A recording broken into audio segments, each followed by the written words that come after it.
Good morning, Your Grace.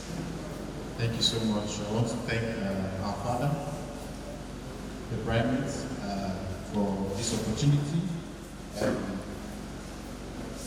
Our shepherds here today, the Archbishop of the Bendel Province and the Bishop Theologian, and every other person. Only got a child in your midst. So please look beyond me. An erudite professor has come here this morning to stand and talk. Who am I? To stand now and talk. Right, so we'll be looking at live streaming your services and events. Just a practical guide. And this is just like a brief workshop. I understand your feelings are when you complain. We have a lot to cover, but we have very little time to do that. One of which is this. This is a workshop.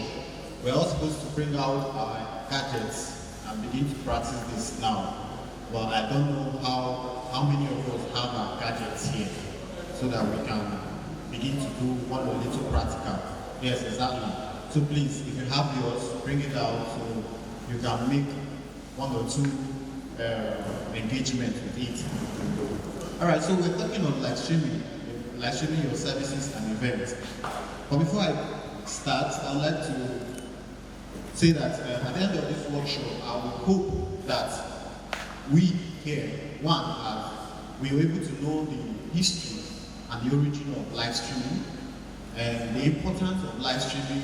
Our daddy, the last speaker, the director of ICT, Ebuka had made some. And we also equipment needed for live streaming. And then we'll also talk about selecting the right live streaming platform for your needs. We'll look at planning, engaging, and interactive content for live streaming, because you can't just live stream anything. You must live stream something that's very engaging and that people will stick to.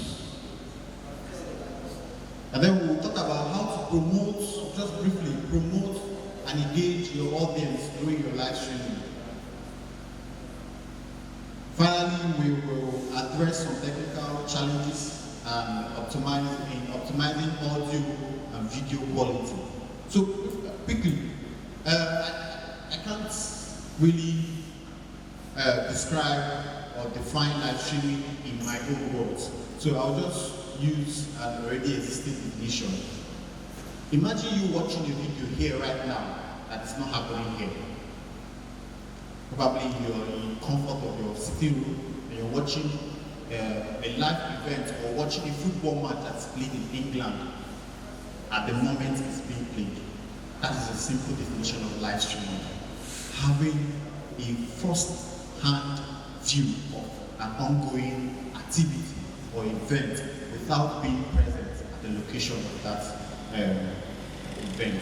So the origin of live streaming started back early 1990s, when a group of researchers at the University of Cambridge developed the first webcam. What is webcam?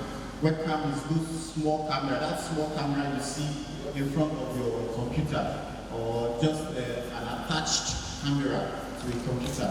That is a webcam. And they started this just like a little play amongst themselves.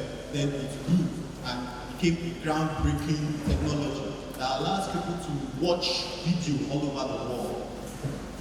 Right? So those two young men, first of all, developed a platform called ACNNTV, which is now Twitch.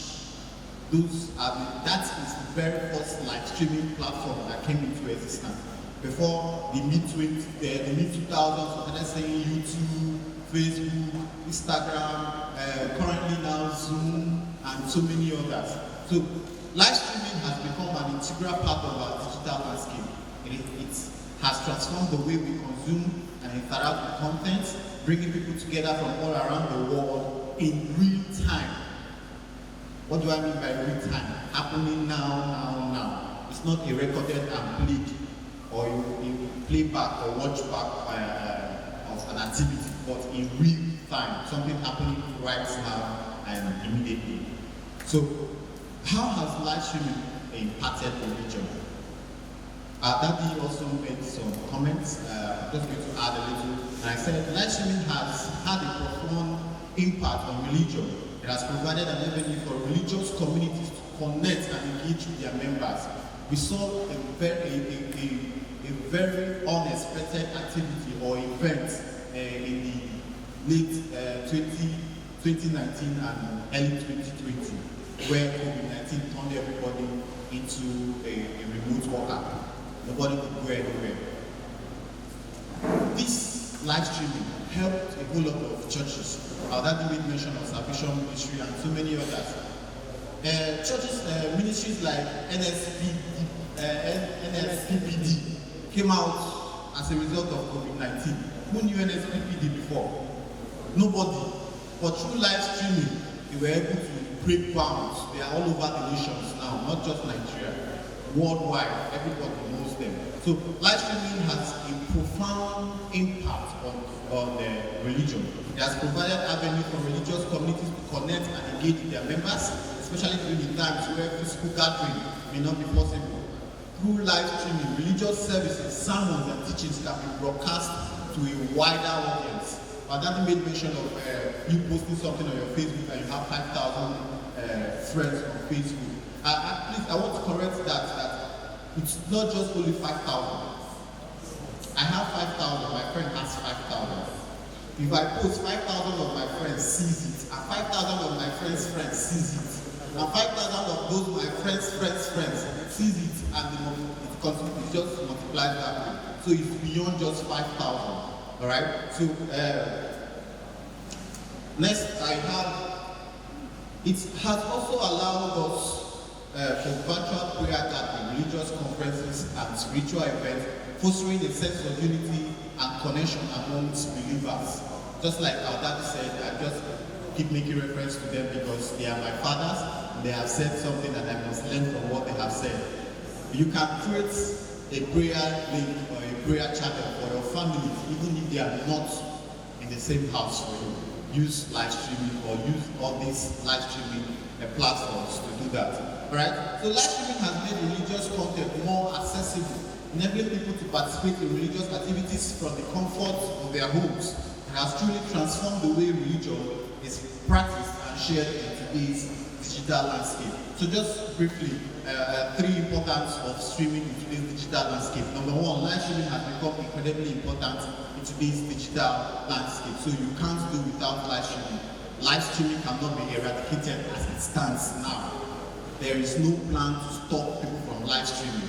So it allows us to connect and engage with audience in real time, creating an interactive and immersive experience, whether it's broadcasting events, sharing knowledge, or building communities. Live streaming has revolutionized how we communicate and share content. And lastly, live streaming is a powerful tool that can reach a wide audience and create meaningful connections. So live streaming can be a powerful tool for engaging with your audience and sharing your services and events in real time. Alright, now here are some practical steps that we will now begin to practice, or we will want to go into a workshop where we begin to make some points and get to know how to set up a live streaming and start a live streaming view. Alright, so what are the equipment you need? Number one, equipment that you need are cameras. You can just have one camera, just like I have here in this program today. I have just one camera, but you can have multiple cameras. It all depends on your budget, your income, and your resources. And then you need microphones. Microphones is, we all know the use of microphone. In order to speak to a louder audience, I'm using a microphone. So it's just to magnify my voice so that people will hear. And in such cases like this, you need a microphone to pick a clear and substantial sound. Alright? So lightings are very, very important. You cannot live stream a dark video. People will not be happy watching it. Alright? So whether you're live streaming in your church or as a priest, your office or university, and you're trying to live stream something, you need to have lights. You need the place to be lit. So additional gears like tripod. Tripod is the stand where the camera is placed on. We have other accessories, the batteries, the chargers, and everything, just to help make the camera work very well. And then in an advanced setting, you might want to have what we call green screen. Some people call it chroma. Alright? So you have something like a green background at the back of the person talking, and afterwards you are able to modify that green background and remove that green background and place the person on a podium or anywhere, any platform you want to place the person on. That is what a green screen helps you to do. And then we now talk about the streaming softwares and internet. Streaming software. Let's if you have internet on your system now, you can begin to download some streaming software. We have vMIS. vMIS is one of the majorly used right now because it's user-friendly. It's easy to interface on, it's easy to understand, it's easy to use. And then there are other ones. We have OBS, we have StreamYard, and we have Livecast. Where is that? Yeah, vMIS.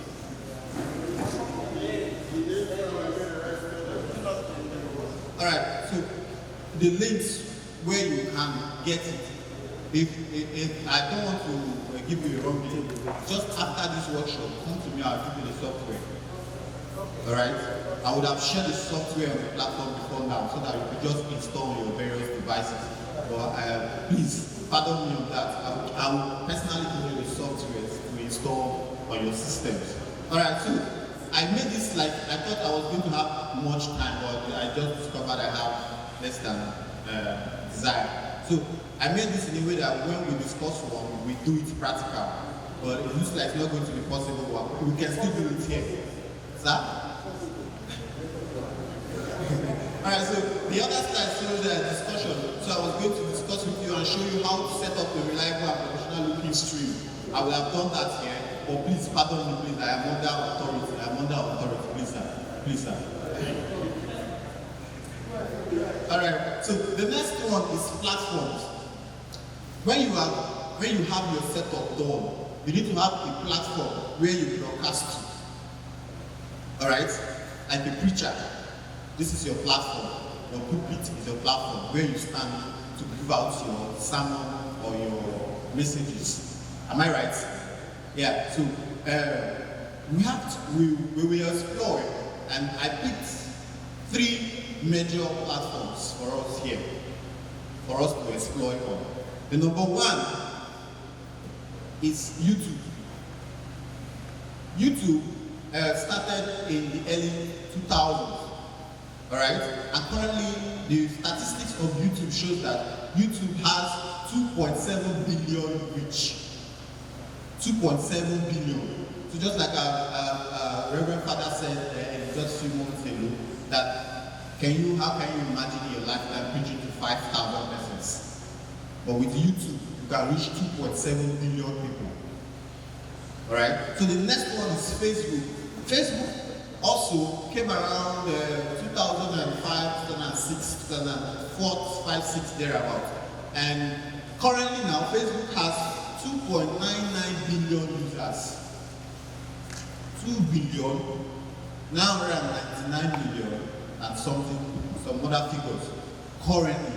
So you can reach a whole large number of persons, a wider range of audience than your local church on YouTube and Facebook. Then permit me also to present our very own platform, the Advent Cable Network Nigeria TV. Advent Cable Network Nigeria currently has a reach of 72 million users. And we can do more with your help, with your engagement, with your involvement. We can do more as communicators of the dioceses in Church of Nigeria. There are a whole lot of dioceses or a whole lot of persons in the Church of Nigeria who are not fully aware of the existence of Advent Cable Network Nigeria. It's our own. It's the Church of Nigeria platform. Alright? So I was thinking I would choose the right platform, but I've already done the choosing for you. These 3: YouTube, Facebook, and Advent Cable Network Nigeria. So number 2, the pros and cons of each platform, such as audience size, which I have also given you, the audience size of YouTube, Facebook, and ACNN. So how to create an account So I'm going to quickly say that on our own platform, the Advent Cable Network Nigeria, you don't need so much prompts or so much protocols to have your services streamed on the Advent Cable Network Nigeria. All you need is just a little token, and your services will be brought live on Advent Cable Network Nigeria. Your Grace is one of our #1 supporters in Advent Cable Network Nigeria. Almost all the services the 2nd to the 4th of January and so many other are aired live on Advent Cable Network Nigeria. So the other ones, YouTube and Facebook, have a whole lot of procedures or protocols that you need to attain before you are able to get a wider range. Alright? So like YouTube, you must have up to 1,000 followers, you must have streamed for 10,000 hours and so many 4,000 hours and so many other protocols and all sorts of things like that. Alright, so let's move very fast. Before you stream, you must plan your content. I so much like the Anglican community because we have our services planned before the day of the service. We have the order of service. We already plan the curate, the vicar or assisted by the curate or any other priest picks the hymns. And the church calendar gives us the Bible passages to use for that very service and the collect. So content planning your service. So you have to brainstorm on what you want to do. Let's assume it's not a live Sunday service you want to live stream. You want to live stream yourself preaching or making useful use of your time. Because there are some things you do that are not useful. There are a lot of other things that you do that are very useful. So you plan your content very well and help yourself by arranging this content so you don't lose anyone. Most times when we do presentations or when we do live streams, we rush over it and we miss out a whole lot of things. For proper planning prevents such omissions. So one, you brainstorm, you have strategies, and then you propose who your target is. Is your target, your content, are you targeting to the youth below the age of 18? Are you targeting to the adults above the age of 45? This is the period where you create and apply those things properly. Alright, so let's discussion how to structure your content effectively, segmenting the streaming. You have a period where you give your viewer a little break. When you preach, you give a break so that the person doesn't lose focus. You bring something that drags his or her attention, and then after a while you continue again. That's breaking your streaming and making it into segments. And then also introduce a platform, a means whereby the viewers can be able to send their opinions to you.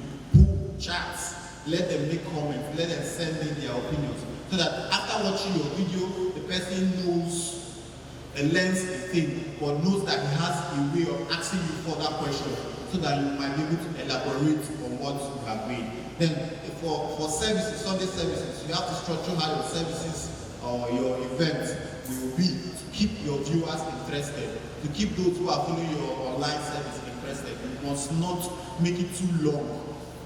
If you're live streaming your service should not be more than 2 hours, because most persons cannot be able to sit at a place for 2 hours. Yes, so if you're live streaming, okay, the service, you send out a notification that, okay, we are going to stream first service 7 to 8:30, second service 10 to 11:30, third service 1 to 2 p.m. So the person knows when he or she should come in and watch your service. Alright, so number 4, promotion and engagement. To grow, we need one another. Alright, so there is no way a tree will stand on its own. Right? There's this saying that one tree cannot make a forest. So you need other trees to make a forest. So for you, as a first-time user, you need promotion and engagement to make your live streaming account or platform grow. So I want to share very, very realistic information here.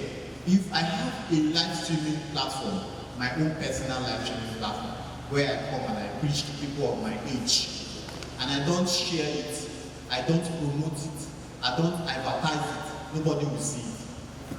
Nobody will know of it. And if I post on my Facebook page and I have a Facebook account and I have 5,000 persons, and I don't keep on making constant use of that Facebook page, people will lose interest in following me.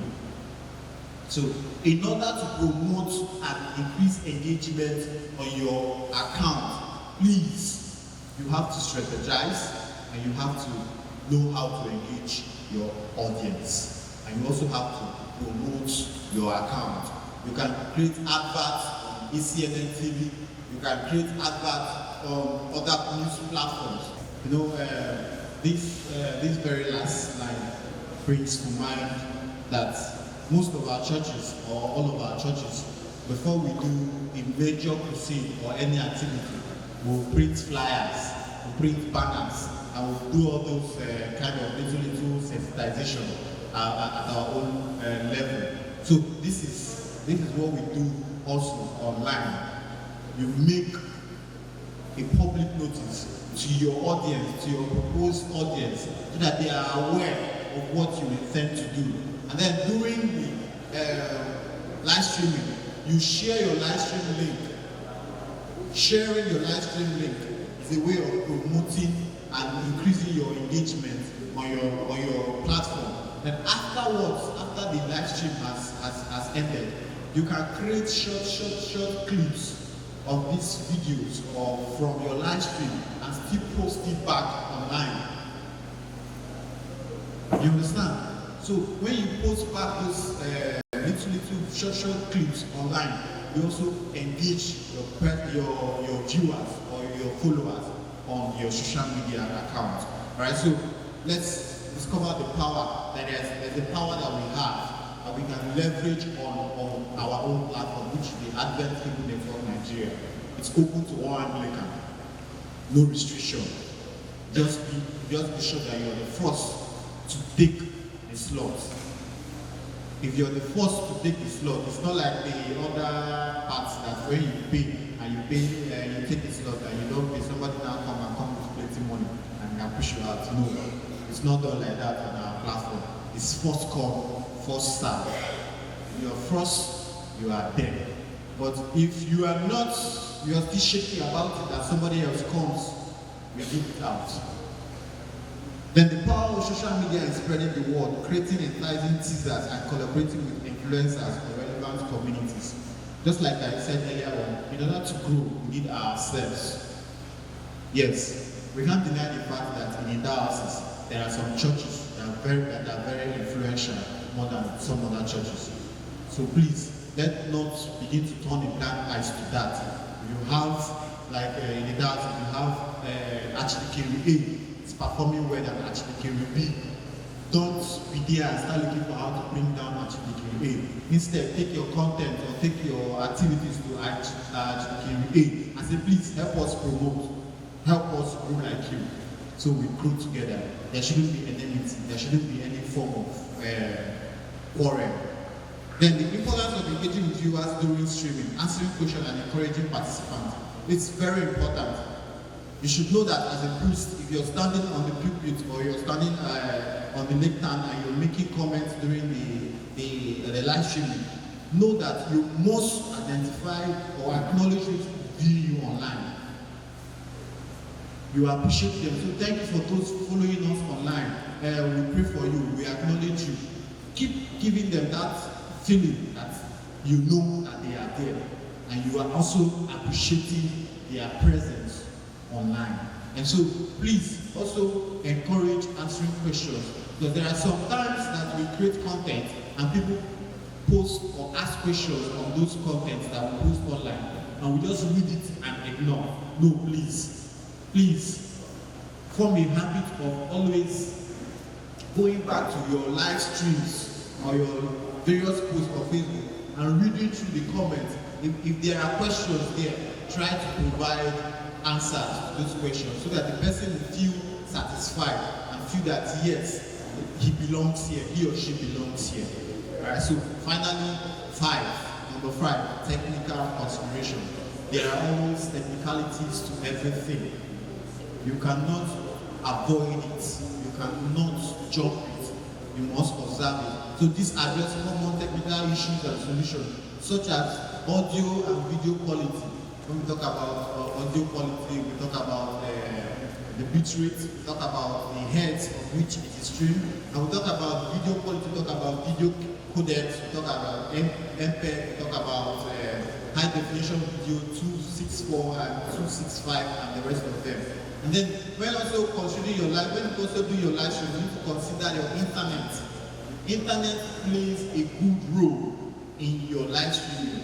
That is why when live streaming first came into play, the internet was a very low bandwidth internet.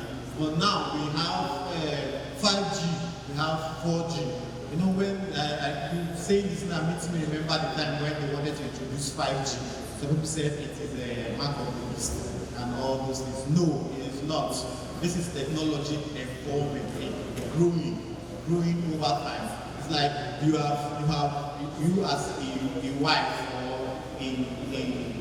just you generally, you make a meal and you test the meal and you discover that there is no salt or the oil was too much, and now you decide to cook another one and making consideration of the previous one you cooked, and you're now adding little salt or adding little oil or adding more oil to it to make it sweeter.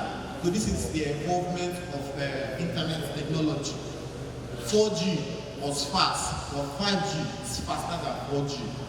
Right? So like our fathers here who like the automobile, if you are driving the V4, V6 and V8, you know the difference, you know the engine difference. So that is the involvement across line. So please note that H265 delivers sharper, more detailed images with fewer artifacts. Right? So just like I said, the internet speed, if I am doing my live streaming and I'm streaming with 3G or 2G or 4G, and my brother here is doing his live streaming and he's streaming with 5G, his own will be clearer than my own production. It will be more real and more sharp than my own production. So let's consider this fact that if you want to stream and have the best of what you're streaming, stream with a very good quality.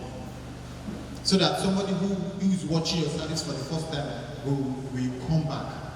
Because if the quality is not good, the person will not want to come back. Let's say, for instance, I'm listening to your sermon and I'm hearing rattling sounds, or I'm hearing very, very unpleasant sound on the sound of the video. Next time, if I want to listen to another sermon, I will go and look for one that has a clearer sound. Isn't it? That's the truth about it. So whenever you're doing your live streaming, you must identify these technicalities. Ensure that you have good audio. Ensure you're streaming with a good quality video. Then, how do we ensure a smooth live streaming experience? I just said it a few moments ago. Ensure you have good internet and ensure that you're streaming with a good quality.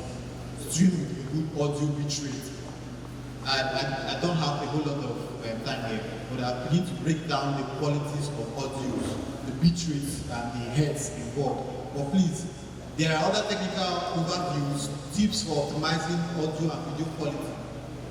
If you want to stream and you know you don't have a stable network, it's good you reduce your bit rate.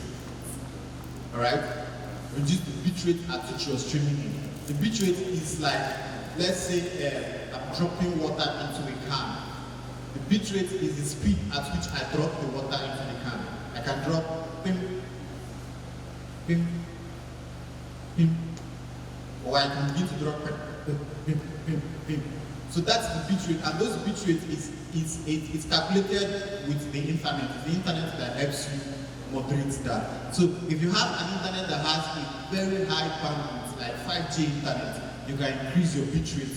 But if you have one like 3G or 4G, you can reduce it and make it minimal. So those are the technicalities that you must observe to ensure that you have a good live streaming. So selecting the live streaming settings, there are levels at which you select, there are levels at which you can stream. There are dimensions. You can stream with high quality, you can stream with standard quality, you can stream with 4K, you can stream with 1080. Alright? So those are qualities of streaming. So it all determines on your gadgets, you know, when you're streaming, you need a laptop. I didn't mention that on the first slide. Please, you also need a laptop in a larger scale of live streaming. But if you don't have a laptop, you can use your mobile device to stream. And your mobile device, the capacity of your mobile device will determine the quality of your video. Currently now we have various devices in the market that have very high quality video. Like you can have 4K videos, you can have 1080p videos. But if you have devices that don't have such bandwidth, you can also use it. But know that you have to reduce your bandwidth and your bitrate.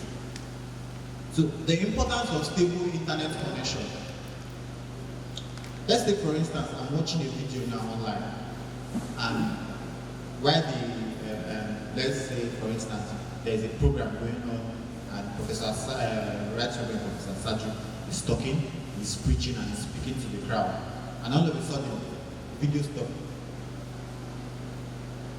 with his mouth open for 5 minutes, 10 minutes, 20 minutes. What will you do? You walk away. It's not the fault of the person streaming. It's the stability of the internet connection. So you must consider that when you're streaming, when you're doing your live broadcast, you must consider that it is very vital, it's paramount that you have a very stable internet connectivity so that you'll be able to do your streaming smoothly and your viewer will enjoy it and will not miss out on anything. And let me tell you that at that point where the network ceased and the viewer was watching and Professor Asatu wanted to say something and he wasn't able to complete it, at the time the internet comes, the thing jumps. It jumps those period of time where Professor Saju got frozen online and comes to the current state where it is. So the viewer automatically missed out the point that Professor was about to make at that point. So in order to make your viewers not miss out and make them come back every time, ensure you use stable internet connection. So we talked about tools. I said I was going to share software to everyone who is ready very soon. Just now. So please, those tools, there are live streaming tools that you use. There are ones that I made mention of Vimiz. Vimiz is user friendly and it's very easy to use. There are other ones that when you use them, you find that they'll end up frustrating whatsoever you want to do that day. They will end up frustrating you. Or I don't want to call names, I don't want to spoil markets for anybody. I'm not here to promote markets. But I'm here to tell you that this is what is good for you and this is the best you can use. So please identify them that can help you also monitor and help you also improve on your previous activities. Yeah, because stations like ACNNTV, our very own station, we can give you feedback of whatsoever you have playing on our station. We can give you feedback on whatsoever we have, whensoever we come to stream your service live on TV. We can tell you how many persons viewed, what happened within the service, what comments you got, all those feedback. You need those feedback for improvement. Also, Facebook and YouTube provides this overview for you also, that at every point in time when you conclude your stream or when you conclude your content on air, when you upload your content on air, you're able to get feedback of how many viewers, who commented, who liked, who shared, and so on and so forth. And God will help us in Jesus' name. So in conclusion, live streaming is a powerful tool that can reach a wide audience and create meaningful connections. We at ACNNTV are always here for you if you need any assistance. And I hope this helps you get started on creating an awesome live stream. So if you need any more guidance or have a specific question, you feel free to ask now. Thank you.